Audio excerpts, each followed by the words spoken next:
And my name is Whitney. I work at Yollocalli.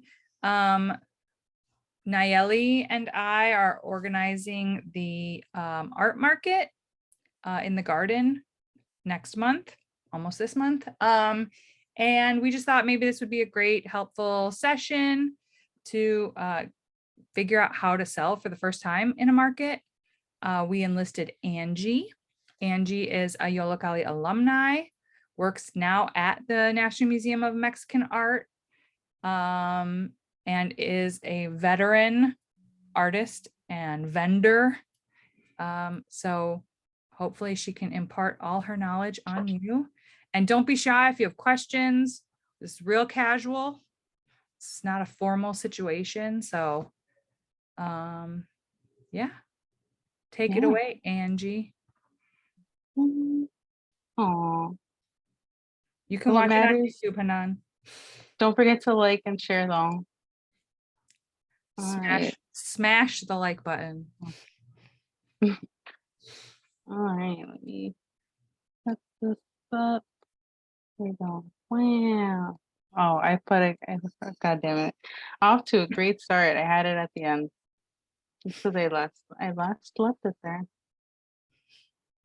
All right. So welcome everybody.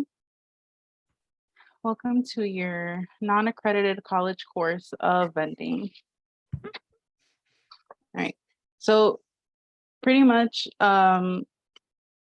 your vending experience is going to be composed of 4 different parts.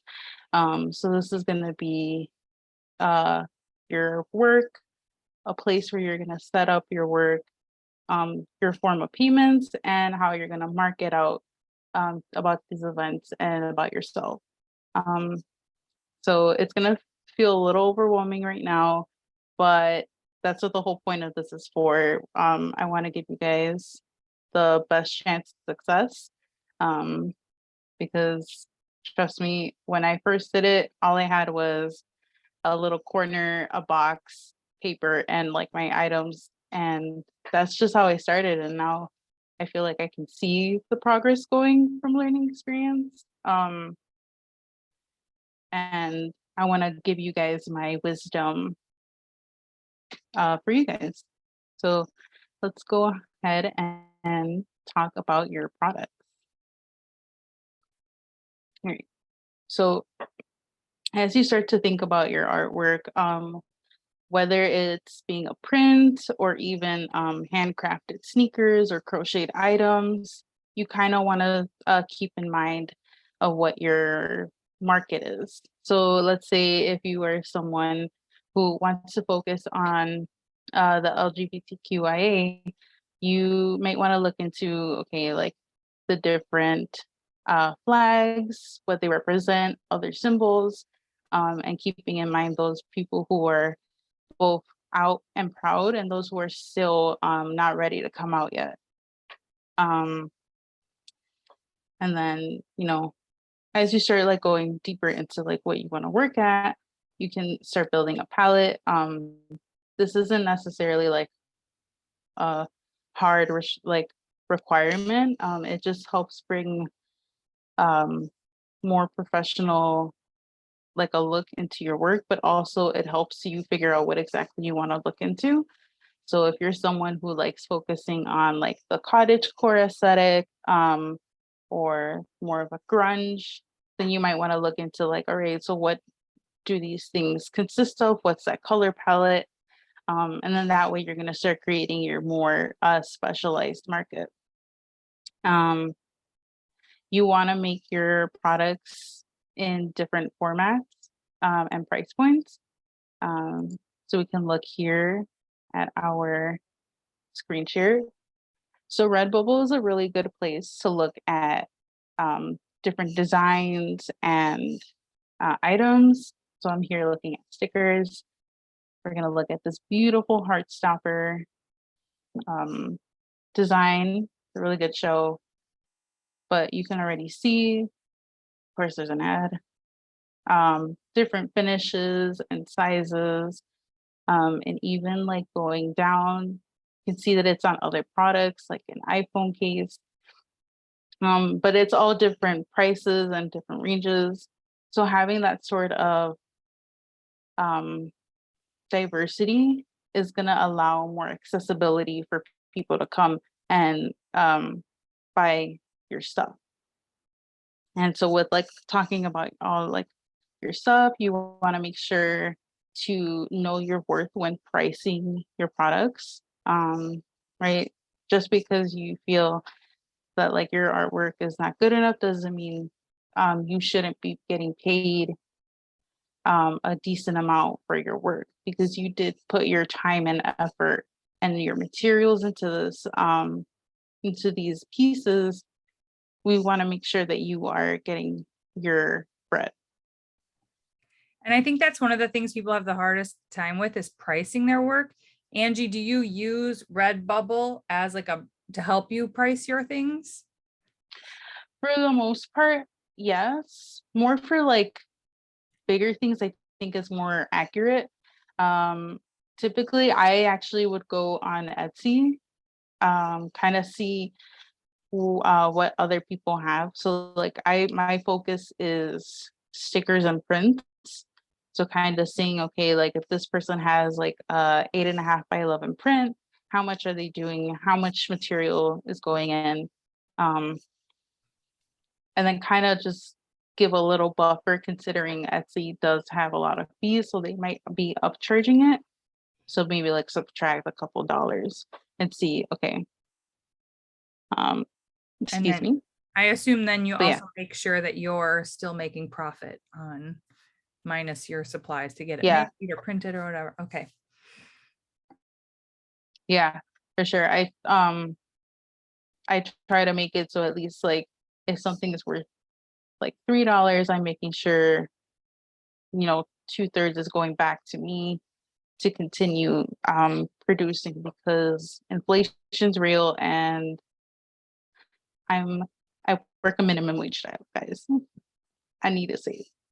But yeah, um definitely your art, your work is worth getting like your prices. Don't forget that. You are worth it. All right. So where can you make these products?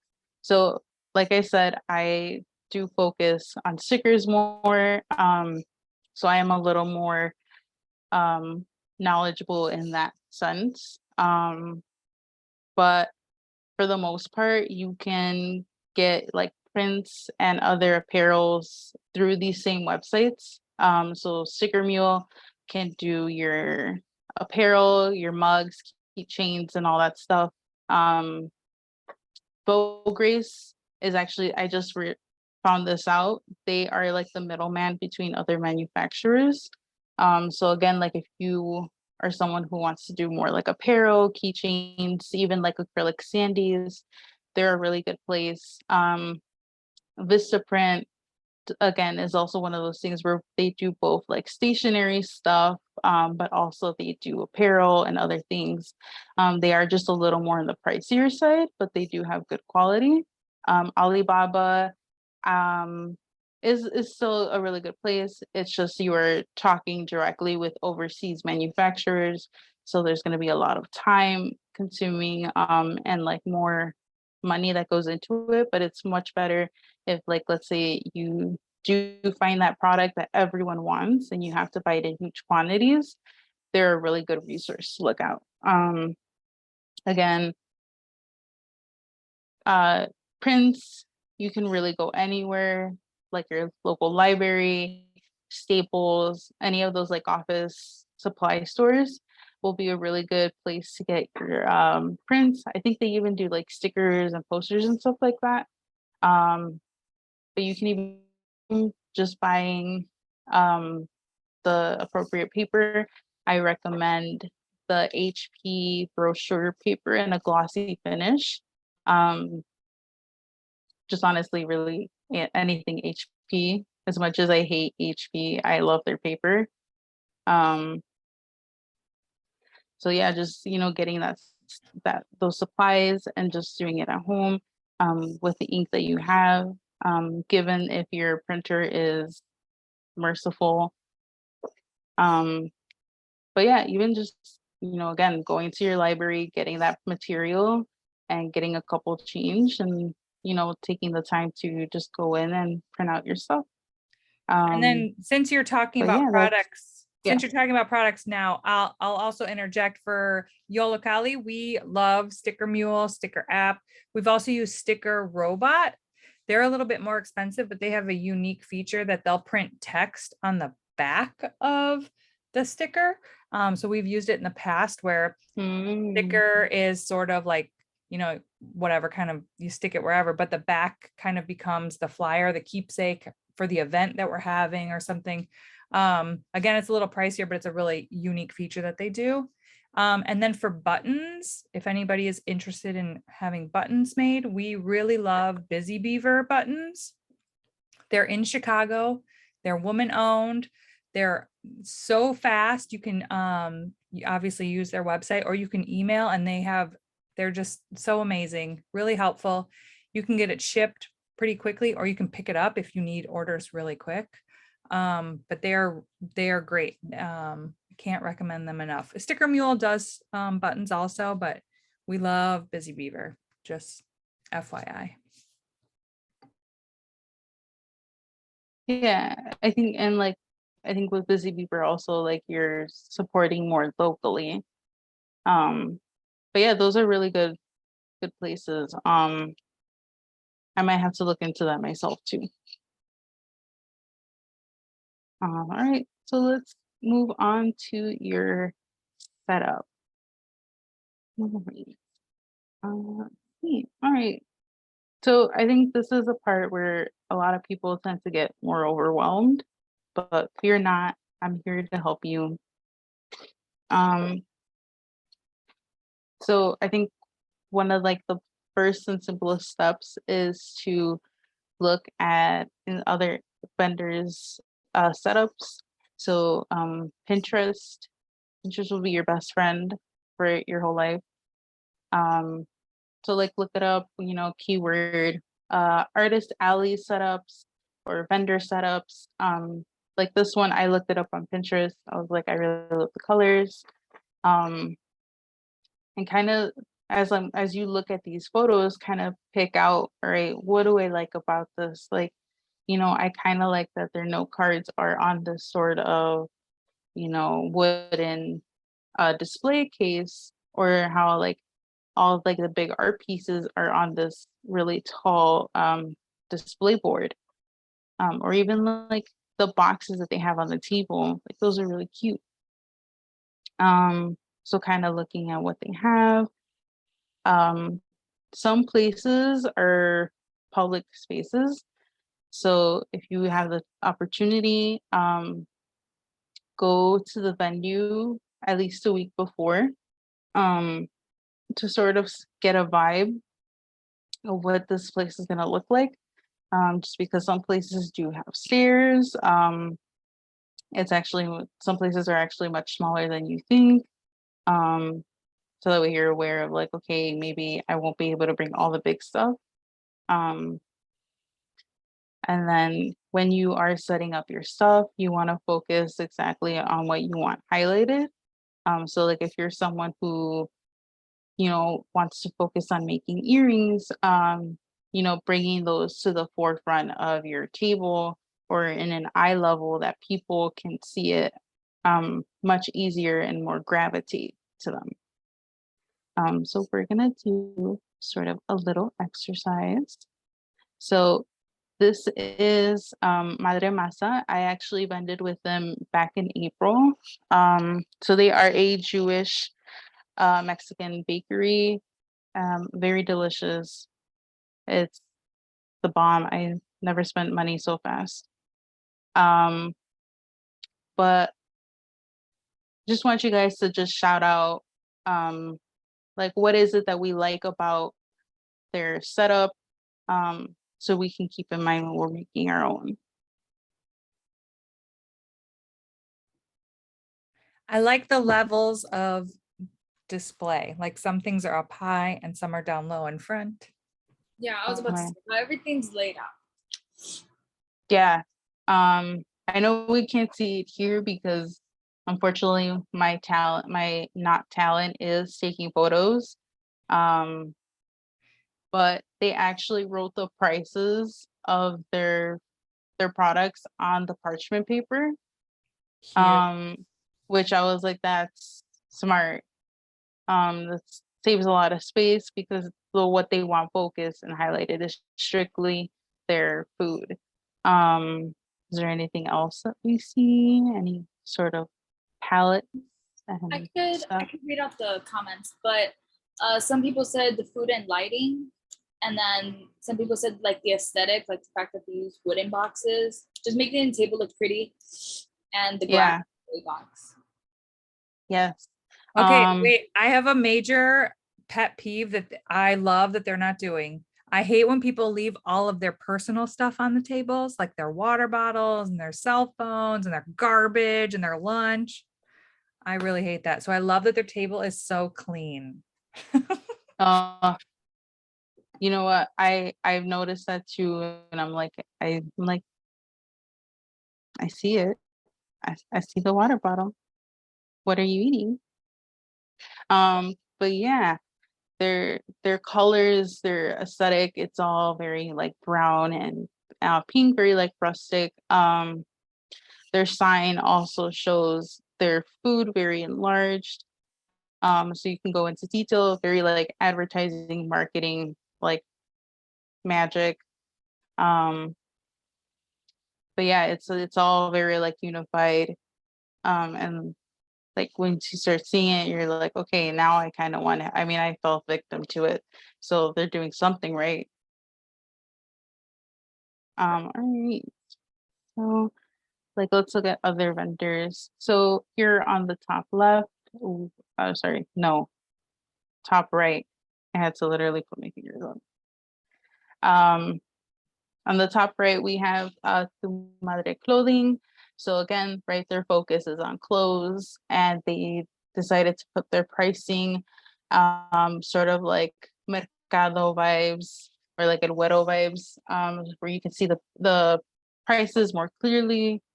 And then, right, like because it's closed, they put it on like what do you call it, like transportable like hangers and stuff, so it's more accessible for you guys, for like other customers to see it. Again, on the bottom left, we have Yvette and Joseph, um, who their focus is on earrings. And again, like their aesthetics, their color palettes are all the same. It's all unified. Um, and then that way, like their market will gravitate more to them. And then the middle again is just like another Pinterest one. You know, it's following the same aesthetic, same setup. It's very accessible for people to see and grab. Um, And I love it's that that very, middle one is just basic. It's just some wood crates. You can buy those pretty cheap at like craft stores. Those are like $2 and a yeah, piece of wood because you don't want to invest a ton of money in a setup if you're only going to do this occasionally. And so I love that that's a really easy but nice clean. I don't know. That's just a nice middle ground setup of that. It didn't cost very much, but it looks great. yeah. Um, when like you're looking for stuff like this, um, for like sort of like acrylic displays, I recommend Amazon. Sort of like containers, you can really go to like Walmart or Target. I found some like wired racks for $5, and that's where I put my prints. When I actually first started setting up my stickers, I bought a $5 cork board from Walmart, and I just pasted all of my stickers on there. Just put a little bit of tape. I used tape as my labels, and that was it. And I just propped it up with one of those crates that you can actually find at Michael's. And just like that, I had it so that way that was the main thing that people would see. And then if they wanted to see the prints, then they could like scroll through the basket. That's really smart too, and something for everybody who is going to be selling at the market next month is to remember that this is outside and we don't know how windy it'll be. So if you have small things like prints, stickers, you need to make sure you have a way that maybe they're secure enough that people can look at them. So like Angie said, that's a great idea to maybe stick it to a cork board and then they can point at the one they want and you have the inventory maybe under the table or in a box or something that you can get for them. Because the last thing we want is all your great stuff blowing away. Yeah. Yeah, I learned that too. That's never fun.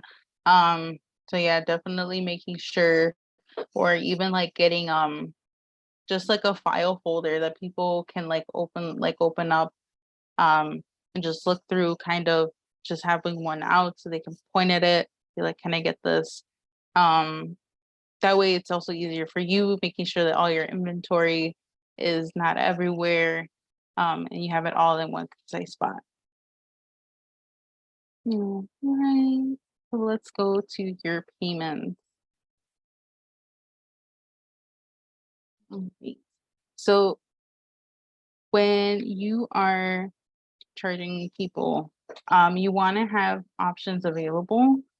Um, which it's okay if you strictly want to do cash or strictly do mobile payments. Um, I think that's what they're called, right? Excel and Apple Pay and stuff like that. Um,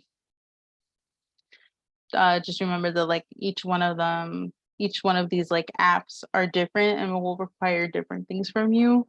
Um, so I would suggest take the time, kind of look through, see what they need, um, pretty like early on. So that way you can be like, okay, maybe I can't do Venmo, but I can do Cash App and Zelle. And that way you have at least like not only cash, but also two other mobile pay options.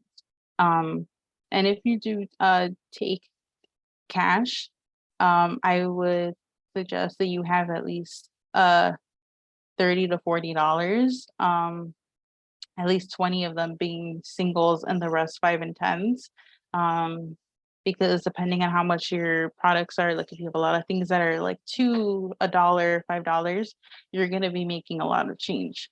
And And it again, never fails. Your first customer always has a $20 bill. oh, for sure. Always, always.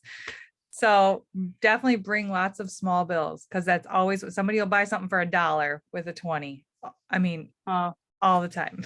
yeah, it's like this weird trope that someone will buy, like a dad will buy something that's $1 but has like only $100 bills. Um, I see it at work all the time and it's like so annoying. Um, but like even as like artists ourselves, like you don't want to really be breaking bills more than $20 unless you have the change, or someone is paying at about 50% of that bill, because you don't want to be the one who's left with this $100 bill who can't make change for anyone else, because now you limit yourself from making having transactions with your customers. And then going again back to your like mobile payments, if you do tend to make multiple accounts, make sure that they're all relatively the same and make sure that either you have like your QR code somewhere or have like the apps ready for you on your phone, um, because it gets a little confusing. It does get a little more time consuming.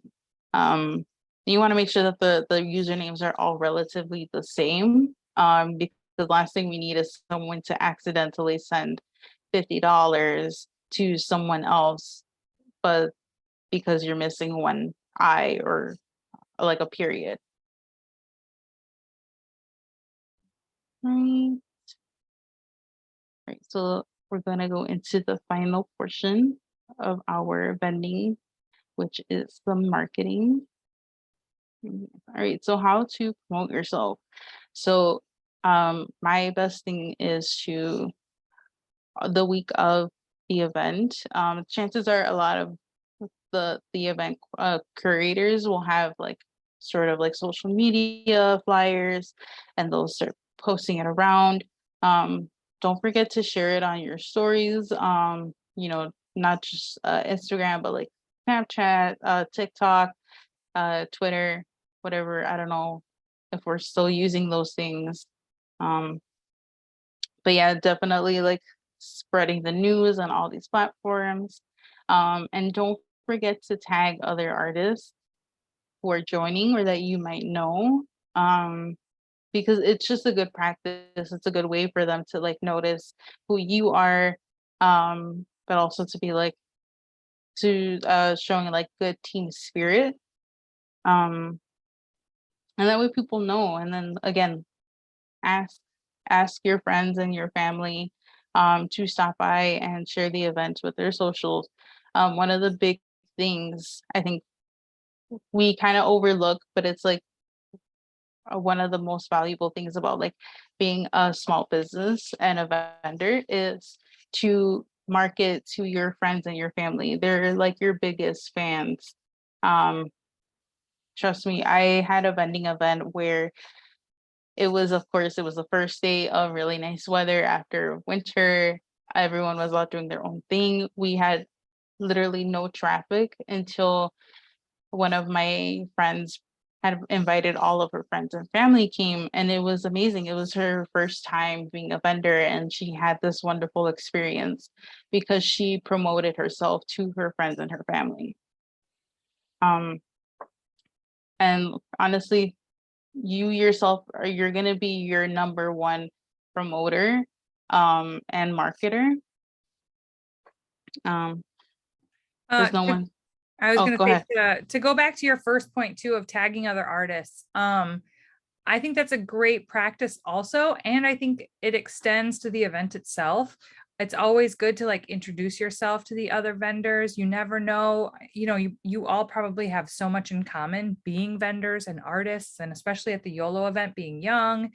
Um, so Mhm. I would say make sure you introduce yourselves. Plus, you never know what that networking can do for you if there's another situation where they know about another event where young people are vending, or just sharing your resources and building that community, I think is so important.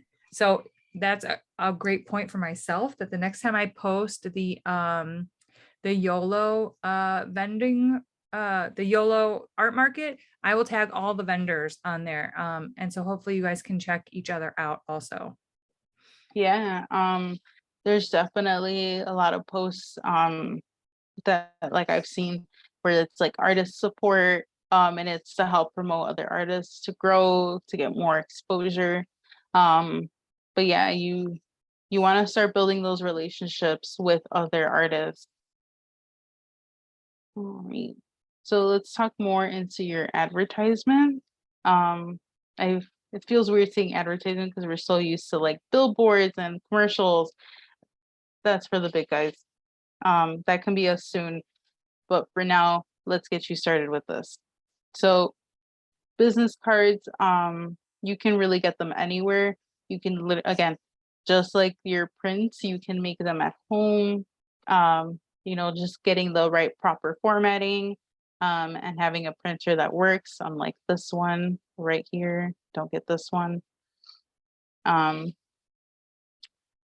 so having your name, your socials.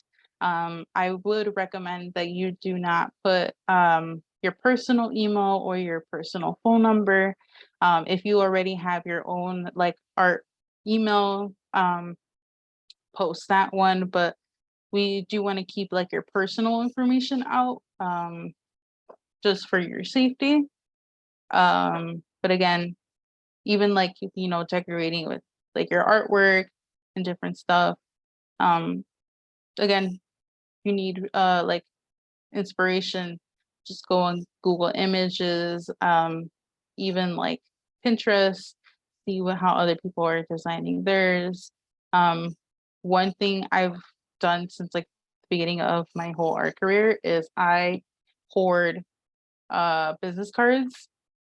I just have this like box, but like again, like I have some here, like little training cards, but like seeing how like other people are doing theirs, um kind of seeing, okay, what do I like about them, what do I And don't be don't. shy. YOLO has a printer.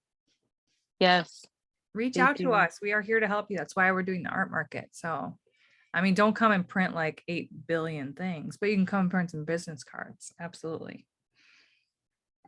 Yeah, for sure. Yeah, Staples, Vistaprint, all those office places. Um, that's what they do. That's what they're good for. I got my first set of business cards at Staples for $10. It was like 250, which I was like, hell yeah. Um, posters kind of just show you're like who you are from like afar, kind of gets more like long distance eye candy type of thing. This honestly doesn't have to be expensive. Just go to your Dollar Tree, go get a poster board, and let your creative talent go wild. This also makes it more unique, where people are like, hey, what is that? That's cool, I want to go take a look at that. It brings more like uh traction to your spot. And then again, social media is it's all we do. That's what we're all on. I spend about 3 hours on TikTok every day, like a ritual. You know, if I'm there for so long, chances are I might see your ad, your promotion to yourself, and so on to anyone else. Following the trends. And even just like doing that, if you are someone who has considered possibly making a shop, that's a really good way to get like both like national and international traction so that people can notice your stuff. All right. And tips, what I've learned through my years. So some places you might be there for 4 hours, some places you might be for 8 or even a whole weekend. So please bring food, bring water, especially like if you are gonna be outside, especially with the summer coming up, that sun's gonna be a killer. You know, make sure to keep yourself hydrated. Um, if you can, bring a buddy. And this is just like in general, um, about vending. Because some places will allow you to bring a plus one, some places won't. It just depends, like vending to vending.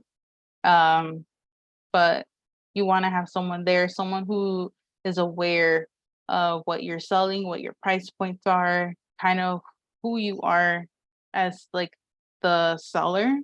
Um, so whenever you have to step out, you have someone to back you up.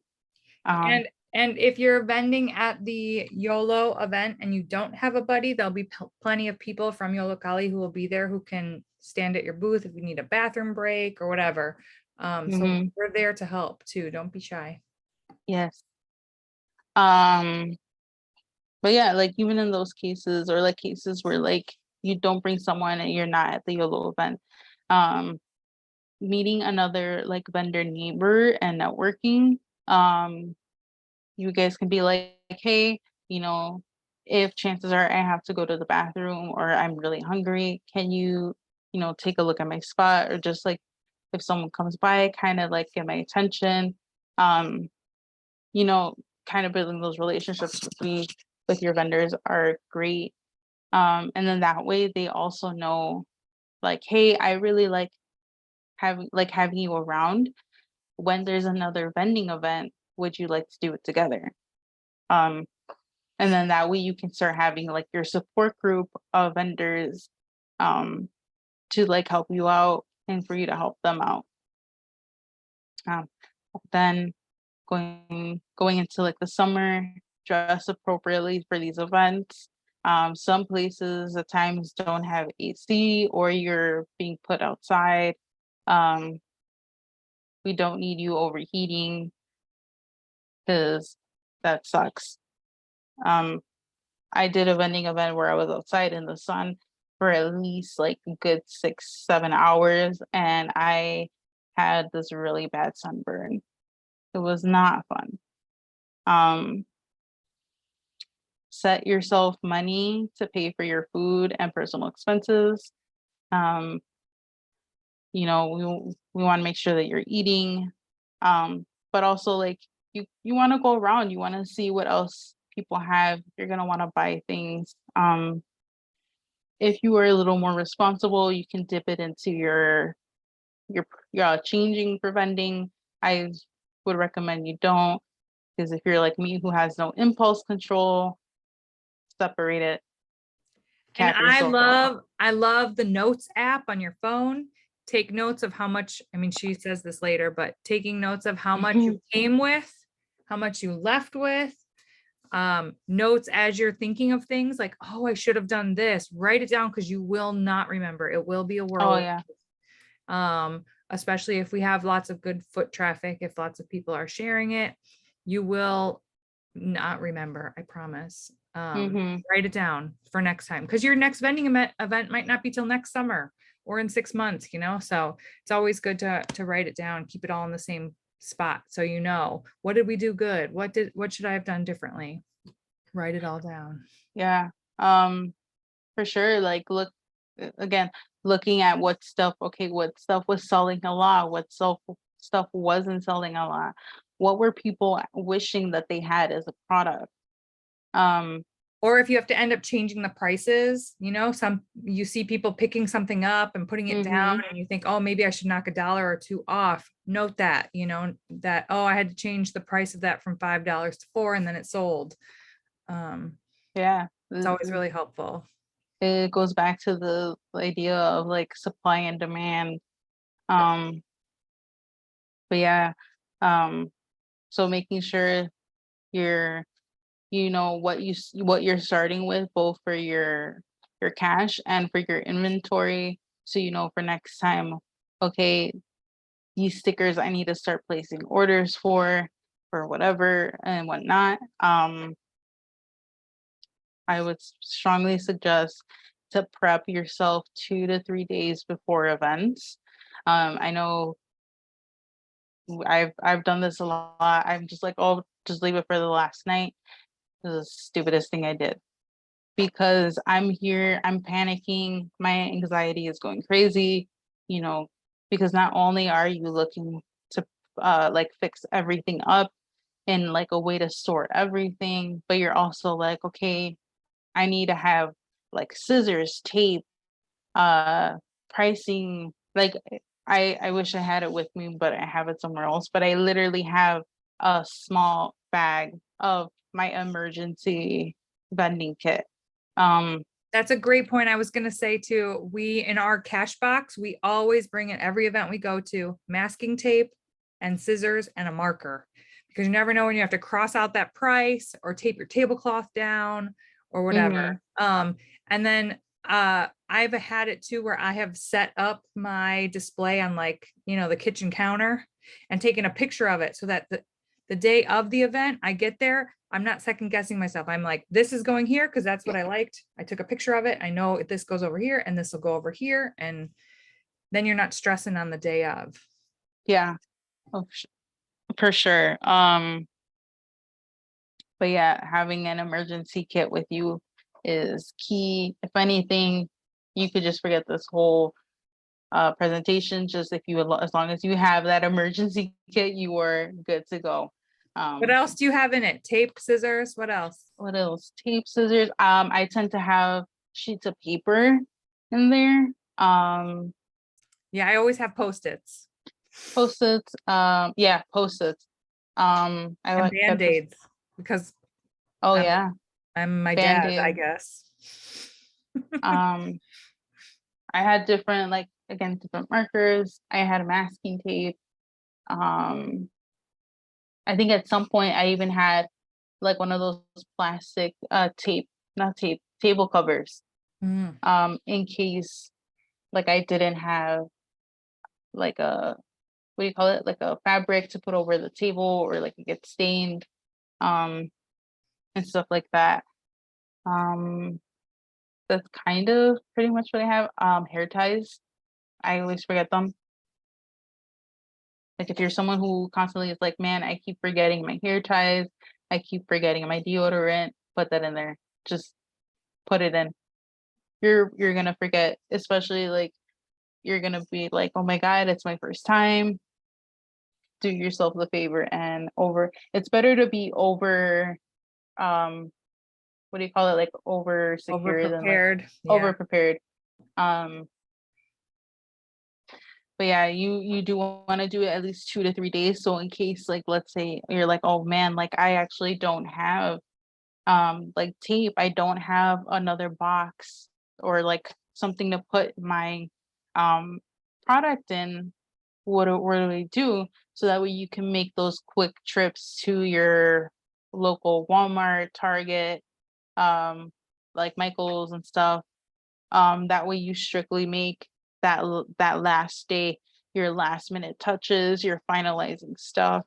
Um, and that way you're putting less stress for yourself.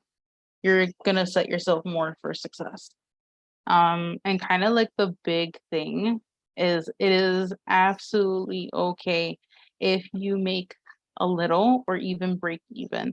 I have had multiple times where I've made like $2 profit, or even my sister, who also is another vendor, like she's also made like very little profit or broke even. But what matters is that you are getting this exposure, you are creating these relationships. Um, especially like we're thankful enough that Yorokali is making this event sort of a free event, because there are other events where you have to pay for a table and a registration fee. So that goes in. So um that's not so much of a big thing that we're like having to worry about. So all you have to really worry is one, having like all these things to prepare yourself, but also that you're having a good time. I think that's one of the big things about this, is that you are gonna have a good time and learning, having a new experience, as not being just like your own vendor, but being an independent small business. Because you And are selling yourself. yes, and I read once that a marketing expert said that on average, people need to see something 8 times before they act on it. So a flyer for an event, they might see it 8 times before they RSVP or buy tickets. A sticker that they like, they might have to see it 8 times before they buy it, even if it only costs a couple dollars. So maybe you didn't sell it today, but maybe they'll start following you on Instagram, and then, Mhm. maybe you'll post it and they'll see and go, you know what, I should have bought that. And then they buy it on your Etsy or they reach out to you. So just because you don't sell it that day doesn't mean it's not going to get sold by somebody that was there. I think that happens a lot. Oh yeah, I see it a lot too. Especially like depending on what event you go to. Some events might be more focused on like Western like cartoons, and you're someone who's like, I'm more focused on like anime or like K-dramas. So they're not gonna like understand that like kind of market. But I'm pretty sure if like you go to another one that's more focused, or like the what do you call it? The demographic knows about that stuff, you're gonna be selling those stuff much faster. Um, yeah, I've seen that, especially with my work too. It's okay.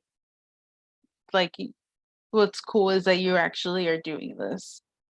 Um, but yeah, I think this concludes. Oh, I lied. This is our referral links. So some of these I will disclose, they are referral links. So when you sign up, you do get $10 credit, at least if it's not You're for so your work. smart. Thank you. Um, at least, so like let's say if you don't have a PayPal, when you sign up with these, you do get $10 credit, so you can use it to either buy your supplies or buy at the event. All Sticker right, mule you also. gotta drop this link in the chat for them so they can click on these. Where's um so these are actually like clickable. I think what I can do is um Can you I can share this I can share it. presentation? I was about to ask if we could just put this presentation on the link tree in the YOLO bio. Yeah, Yeah. Okay, that would be a good idea. Again, these are all clickable. If for whatever reason it gives you the errors, feel free to send me an email and be like, hey, it's not working. What's wrong? And I will give you an updated one. But for the most part, they do have codes. They do give you some sort of discount. My ride or die will forever be Sticker Mule. Just saying, if it's not that, it's Costco. follow Sticker Mule on Instagram. They always share when they're having huge sales. They just did a crazy sale of 50 stickers for $9. Oh my God. I used 3 different emails. I used 4. That's amazing. Yeah. Yeah. Oh my God. You look out for those deals. But yeah. Other than that, this concludes our crash course on being a first-time vendor. Does anyone have any questions for me? Y'all better have questions. Here, I will stop the share and then we can start looking. Somebody's got to have a question. Yeah, it could be anything about vending, anything of my experience.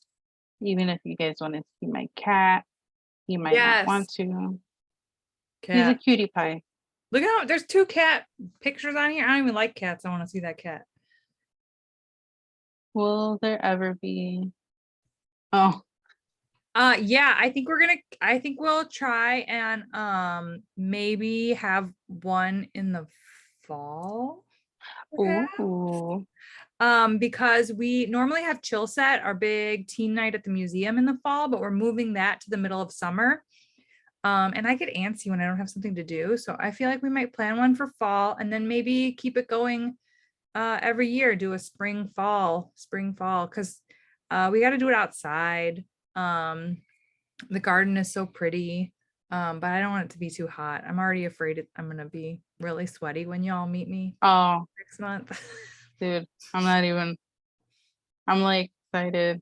Well, one, because like it's my birthday weekend. Ooh, Um,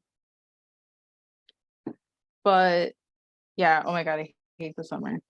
It's I'd rather be freezing cold and have arthritis than be sweating. And now you got another question, 2 more. How many items should we have for selling? Like a wild guess. Like how many are you asking, like how many different items you should have, or how many per item? Like if you're buying stickers, for example, you're selling stickers. Do you mean like how many of one design? Ruby? Either or. Okay. Either or. I think when I first started out, I had like 6 designs. And again, I had them as stickers and I was like, you know what, I'm making them into prints. And now I have them as like mini prints and stuff like that. So that way it's more accessible. I even had like keychains for one of them. But like for now, I would suggest like don't worry so much of like, man, I need to have like 20 different things that also can be like into all these other things. Sort of like know your limitations of what you can do, considering that we do have about, what is it? What, like 26 days? Yeah, 3 weeks, I was gonna say. Yeah. You also want to like keep in mind, okay, like, do I have the time to make this and have this ship in time? Oh my God. Also remember, guys, look at your shipping dates, please, for the love of God. Sounds like you've been burned before. Oh no. How could I? No, I have. Does that answer your question, Ruby? I don't know. I hope it does. designs. And sometimes when you're buying things like buttons and stickers, you can kind of do the math to see where it's worth it. You know, sometimes there's a minimum for stickers. Maybe you have to buy 50, but sometimes buttons and stickers too. Or even I've done it, we've bought temporary tattoos. We've gotten temporary tattoos made. And I noticed that if I bought 75 temporary tattoos, well, that's what I was doing, was buying 75 of a design. And then I looked at how much it costs to make 200, and it was only like a few dollars more. And I felt like such an idiot. I could have been buying 200 that whole time for just a few extra dollars.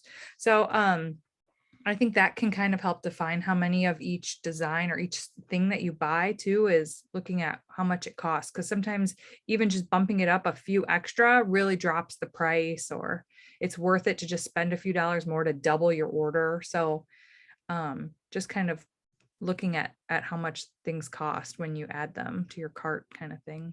Yeah. And a lot of those places are really upfront about prices when you buy in bulk.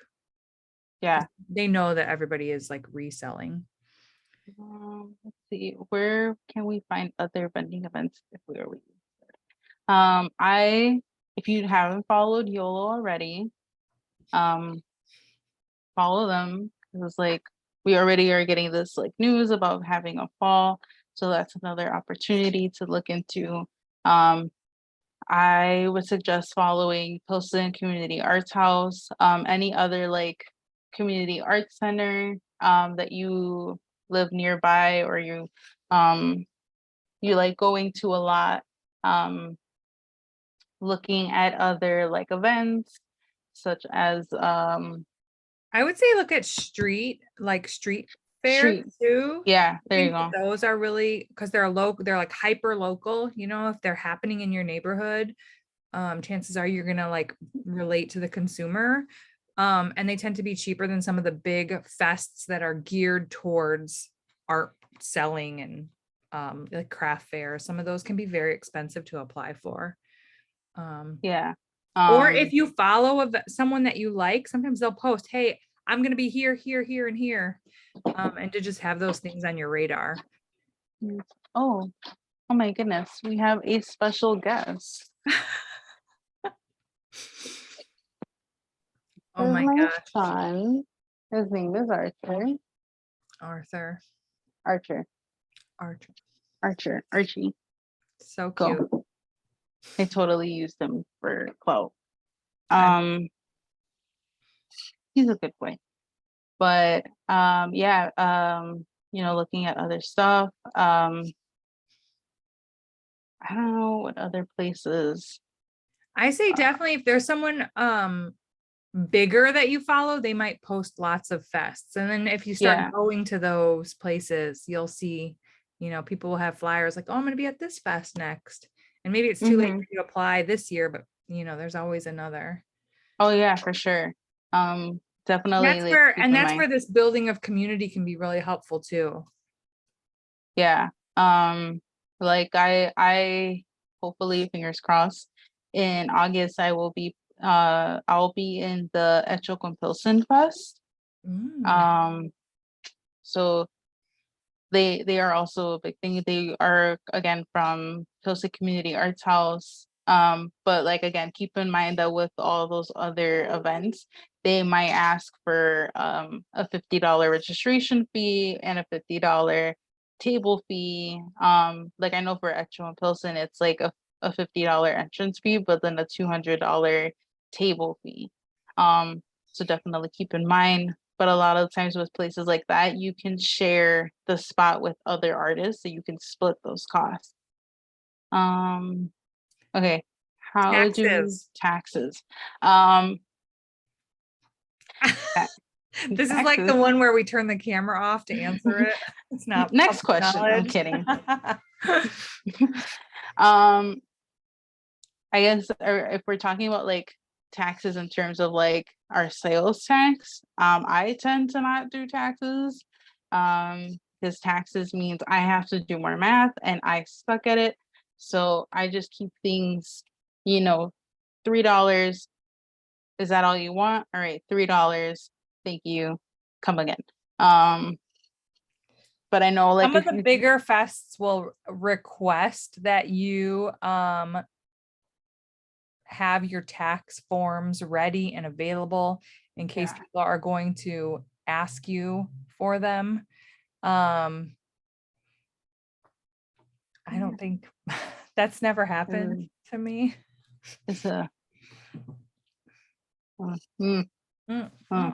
mm, mm. Also I guess like heads up, if you are someone, so like let's say you do make like custom sneakers and you sell like 3 pairs that are like $300 to $400 each. I think you have to file like a different tax form when tax season comes around. So just an FYI, I think if you make more than like $500 in like your own business, that is like another thing you do have to keep a lookout in. And that's another tip that a lot of people say about Venmo too, right? To not make it clear that Yes. you're purchasing something. Tell them to like drop an emoji or something. Keep it very For the, ambiguous. oh, sorry, I didn't mean to cut you off. No, It's for the Venmo, because I've gotten like commissions from people before, and I didn't know this, but if you put it as like a business like expense, like if you put, because when you send money, you could put an option like, are you sending it to friends and family, or are you sending it to like a business? If you send this to a business, Venmo keeps track of it. If you put that you're sending it to a family or friends, Venmo don't care. Like they don't. They're got not it. track of Yeah. Oh my God, yeah. it. Mhm. It's definitely, you kind of have to like be more like this, what do you call it, like deceptive with like, so like Venmo, PayPal, and I think like even like Apple Pay or Apple Cash, you definitely have to be like a little more discreet. And I think until you're really doing this as even a part-time gig, I don't think you have to worry very much. Yeah. Um, You can just tell Venmo to mind their own business. How do you gain confidence in the products? Are you selling? Wait, fuck, I can't read. Oh my God, I I know the swear, I'm so products are sorry. ready to be sold. Um, I say trick that's where question. social media comes in and the support of your friends and family. You know, Yeah, you're posting it. If you're confident enough to post it on the internet, you should be confident enough to want to sell it, right? yeah. If people are liking it, I would think they would want to buy it. You know, I feel like I shouldn't be answering this question because I feel like one moment I'm like, and I think this is where like the truth comes in. One moment I'm like, dude, my art is trash. Like I look at other people's and I'm like the next day I'm like, you know what? I spent 15 hours working on this. Like, I think it's pretty good. I think it's just something you learn over time. I think as you start learning what your special like technique or style is, and then at some point people will purposely buy your stuff for your style rather than the context of the work. It's just something you learn through time. Yeah. Um, Anything else? This is last chance. We're almost at exactly an hour. Wow, no. y'all. Thank you so much for coming and staying. Yes. I hope it was helpful. Angie will be at the art market. You can come find Angie. Yeah, I will be here. High five her. Please. I don't Buy have a a lot of sticker. I'm like, I don't have a lot of friends. I do have friends. I have friends. High five her, buy a sticker. I don't know. Anyone else? Any questions? Awesome. And again, my name is Whitney with Yollocalli. If you have other questions after this, you can reach out to me. My email's on our website, or you can reach out on our Instagram and ask for me. I will try to help you. And don't be shy. Again, we have a printer if you want to print some business cards. I don't know what, anything else you think you need, reach out to us. I'm here to help you. Yeah. If anyone has any more questions pertaining like art or digital media, I am not a professional with like a PhD, but I am pretty darn good at it. I don't like gatekeeping. Gatekeeping is what the rich do. So I'm more than happy to help you guys out to the best of my knowledge. So yeah. Thank you all so much. And this will be on YouTube, I guess. Oh, Oh, wait, late question. Are we allowed to bring, what is that? I think tent. Oh, Like sure. tent. Why not? Oh my God, yes, for the summer. But message me maybe, so we can plan it space wise. Because I just want to make sure that there's room for everybody. Yeah. What program or app do you recommend for making business cards? There are templates online if you want to search for templates. I don't know how comfortable you are in like Photoshop or Illustrator, but you can download templates. There's probably a website, right, where you can just with templates. Isn't it Canva? Canva, there you go. Canva, even like Staples, when I did mine, they had their own template. Like each company has different margins and stuff. But even if you just like draw something, scan it and format it to a business card, that's really all it is. Yeah, I always forget about Canva, but I feel like they probably have business card templates. You can Google what the sizes are. Yeah. We got a big ass paper cutter at Yola. You can cut them.